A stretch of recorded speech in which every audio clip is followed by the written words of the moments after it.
Mutual fund का वो काला सच जो आपको कभी नहीं बताया जाता।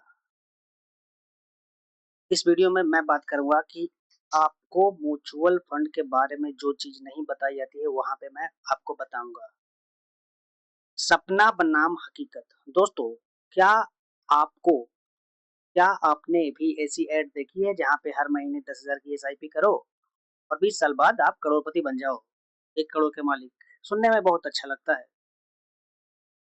आपने ये भी सुना होगा कि म्यूचुअल फंड सही है, म्यूचुअल फंड सही है, सचिन तेंदुलकर का प्रचार आता है। ओके, लेकिन आज मैं आपको इस इंडस्ट्री का सबसे कड़वा सच बताने वाला हूं जो आपको कोई भी नहीं बताएगा, खास करके म्यूचुअल फंड वाले तो बिल्कुल भी नहीं। ओके, तो यह पूरा बिजनेस मॉडल आपके फायदे के लिए नहीं बल्कि अपना एयूएम यानी कि एसेट्स अंडर मैनेजमेंट और फीस बढ़ाने के लिए डिजाइन किया गया है। आइए खेल की इस खेल को 6 लेयर में समझते हैं।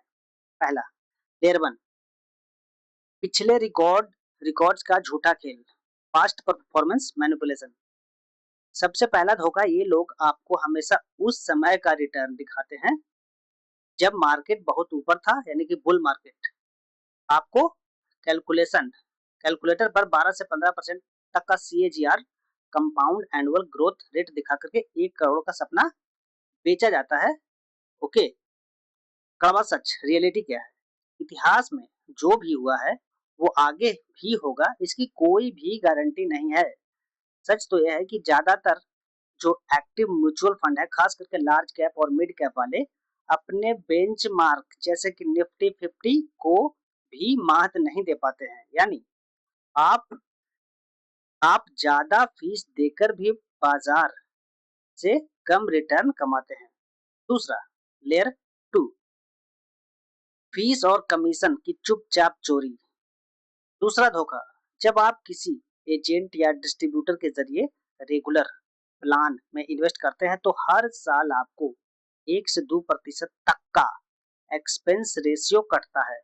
आपको लगता है कि अरे यार 1 से 2% बहुत छोटा है नंबर है, लेकिन लेकिन कड़वा सच जो है वो है कि 20 साल की अवधि या 10 साल की अवधि में यह 1 से 2% का जो गैप है आपके फाइनल प्रॉफिट से लाखों रुपए गायब कर देता है, और ये पैसा सीधा डिस्ट्रीब्यूटर की जेब में ट्रेल कमीशन के रूप में जाता है। वे वेल्थ क्रिएशन का नारा सिर्फ अपना फायदा के लिए करते हैं। आप यहाँ पे देखो कि जो इक्विटी फंड है वहां पे करीब 1% से 2.25% तक का चार्जेस लगता है। उसके बाद डेड फंड है वहां पे 0 इतना का। ओके, तो इसके बाद एग्जिट लोड भी लगता है। तो ये सब सारी चीजें है जो आपको ये नहीं बताए जाते हैं। और अगला, लेयर 3, महंगाई का silent killer, inflation the real thief.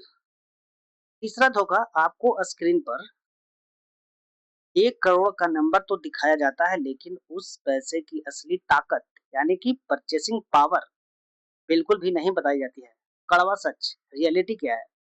अगर आप आज अगर हम आज भारत में एवरेज इन्फ्लेशन देखें तो 6% से 7% है, माना जाता है।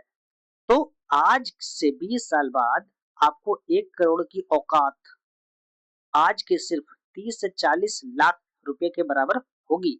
और आप बच्चों की पढ़ाई, शादियां, मेडिकल के खर्चे, ये सब को जोड़ दें तो यह महंगाई 8 से 10% है। यानी आप करोड़पति तो बनेंगे लेकिन कागजी करोड़पति। ओके, अब बात करते हैं लेयर 4, टैक्स और लिक्विडिटी का जाल, यानी कि टैक्सेस एंड एग्जिट लोड। चौथा, आपको लगता है कि पूरा पैसा आपका है, लेकिन सर यहाँ पे सरकार और फंड हाउसेस अपना हिस्सा पहले ही तय कर चुके होते हैं। रियलिटी, म्यूचुअल फंड से पैसा निकालते वक्त long term capital gain LTCG आपको 12.5% देना पड़ जाएगा। मे बी आने वाले समय में अगर कोई दूसरी सरकार आएगी तो ये हटा दे तो बात अलग है, लेकिन अभी जो है 12.5% है। और शॉर्ट टर्म में जो है इसका प्राइस, शॉर्ट टर्म में आपको है वो भी देना पड़ जाएगा। शॉर्ट टर्म कैपिटल गेन पे एसटीसीजी और कई फंड्स में एग्जिट लोड, जैसा कि मैंने बताया, भी कटता है। और इंडेक्सेशन बेनिफिट्स खत्म होने से टैक्स का जो बोझ है वो बढ़ जाता है।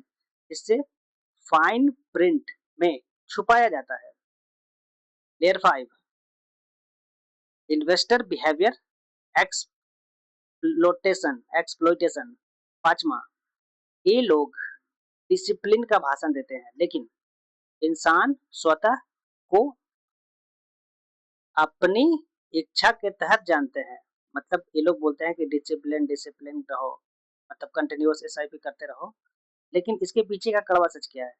रिसर्च और डेटा ये बताती है कि जब बाजार में कोई बहुत बड़ा क्रैश आता है, जैसे कि कोई पैंडेमिक आ गया, उसके बाद में कोई मंदी आ गई, इस तरीके की चीजें होती है, तो बाजार 30 से 40% क्रैश होता है तो आम रिटेलर इन्वेस्टर डर के मारे एसआईपी को बंद कर देता है, यानी वो घाटे में ही पैसा निकाल लेता है। क्योंकि अगर उस टाइम पे अगर आप देखो तो उसको पैसे की जरूरत है, तो वो क्या करेगा? निकाल लेता है। फंड का रिटर्न भले ही 12% दिखा रहा हो, ओके, लेकिन इस पैनिक सेलिंग की वजह से म्यूचुअल इन्वेस्टर का इन्वेस्टर रिटर्न हमेशा फंड हाउस रिटर्न से 2 से 3% कम ही रहता है। इसी को बिहेवियर गैप कहते हैं। Number 6, conflict of interest. Industry का एक रूल है इंडस्ट्री का एक ही रूल है, इन्वेस्टर जाए भाड़ में, अपना प्रॉफिट पहले। कड़वा सच, एएमसीज का जो मेन गोल आपको या आपकी वेल्थ मैक्सिमाइज करना नहीं है, बल्कि अपना एयूएम बढ़ाना है, ताकि उनकी फीस फिक्स रहे, चाहे आपका पोर्टफोलियो प्लस में हो या माइनस में हो।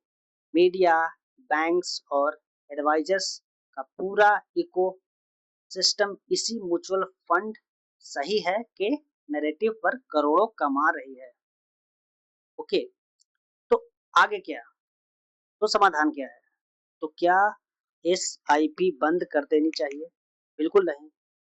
एसआईपी रुपया कॉस्ट एवरेजिंग के लिए एक बेहतरीन टूल है, लेकिन आपको अंधा भरोसा, ब्लाइंड ट्रस्ट छोड़ना होगा। अगर सही में वेल्थ बनानी है तो इन 3 नियमों को ध्यान रखिए। लो कॉस्ट ऑप्शन चुने, हमेशा डायरेक्ट प्लान और कम फीस वाले इंडेक्स फंड में इन्वेस्ट करें। दूसरा, step up step up SIP, हर साल अपनी इनकम के साथ एसआईपी की रकम को 10% बढ़ाए, तभी आप महंगाई को हरा पाएंगे। 20% रिटर्न के सपने देखना बंद करें। टैक्स और इन्फ्लेशन को काटकर आपको 5 से 6% तक रियल रिटर्न ही मानकर चले। इंडस्ट्री के लिए उनका प्रॉफिट पहले है, इसलिए अपने पैसे के मैनेजर खुद बनिए। और अगर वीडियो अच्छा लगा हो तो इसको लाइक और सब्सक्राइब जरूर कर दीजिए।